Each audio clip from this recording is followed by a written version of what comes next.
We do want to stay on this story, and for that, I'll bring in Kellyanne Shaw. She's a former senior White House trade advisor. She also served as the deputy assistant to U.S. President Donald Trump for international economic affairs during his first term. Kelly, always nice to have a conversation with you.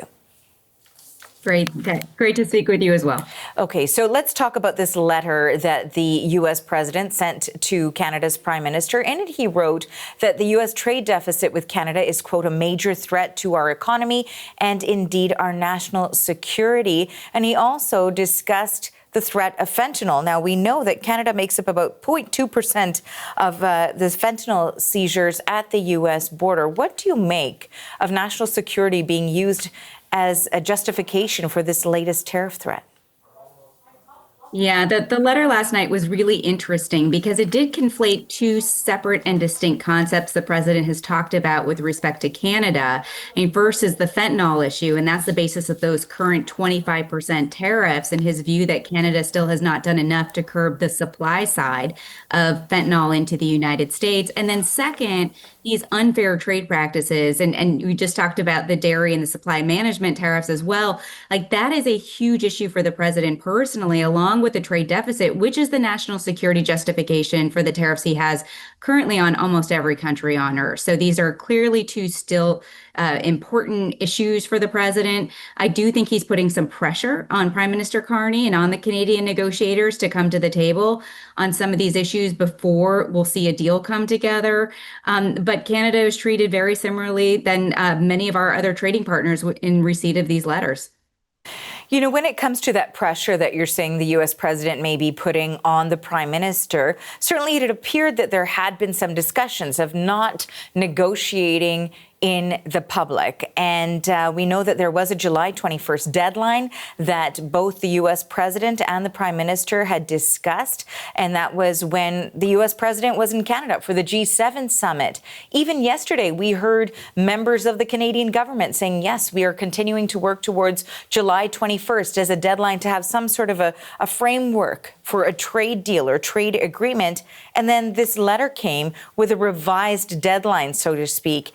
Does it appear that that's kind of not happening in conjunction or in communication with the counterparts from the U.S. and Canada? What does that say about how things are going, how talks are going? Well, the United States and Canada had been in talks for quite some time, and I think the deal that was being discussed is a bit different than some of these reciprocal deals for a variety of reasons.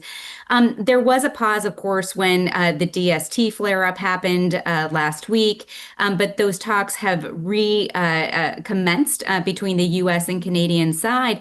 But again, this is the same approach that the president is taking with every country on earth. And many of those negotiations with trading partners in Southeast Asia and Europe and other places were in different spots, meaning some were more advanced than others. And you saw the same treatment for many economies. I actually took it as more of a positive sign that the president specifically sent a letter to Canada, meaning he's focused on that negotiation and he wants to bring it to a head. He wants to conclude it. And I think that's partly what's motivating that letter having gone out. In terms of the fact that these are letters that have gone out to other countries as well, but not every country had a free trade, a long-standing free trade agreement with the United States that Canada did, along with Mexico in the previous form of NAFTA and now of CUSMA. We know certainly he's taken issue with some particular portions of that. We talked about supply management, but that was renegotiated with Donald Trump, in fact, in 2018. So why is it causing an issue now when back then he, in fact, called it a great trade deal? Well, supply management was at issue both in the NAFTA negotiations, the renegotiations, as well as the Trans-Pacific Partnership negotiations before then. This is a long-standing issue that U.S. dairy farmers have cared very much about. So I'm not surprised to see the president continuing to raise this issue. But the interesting piece about the USMCA or the CUSMA agreement is that it contains this sunset provision, this living agreement, meaning every 6 years, the parties are supposed to get together to renegotiate various provisions that may not be working the way that they were originally intended. And so that's the complaint that you see now from the administration. It's we're gearing up to renegotiate this deal. So we're identifying things where we don't feel like we're being treated well, or the trade deficit has continued to grow. So it hasn't quite worked out exactly the way that it was intended. And I'm not surprised, again, to see the president putting pressure on dairy because he cared about it 6 years ago, too. Very finally, I wanted to ask you, in terms of this August 1st date now, which is what the Canadian and U.S. governments, it appears, are working towards, do you think realistically we will see some sort of trade agreement? We have seen this threat of tariffs come and go, and deadlines come and go as well. Is August 1st, do you think that's going to be the day that perhaps ahead of it we'll see an agreement of some sort?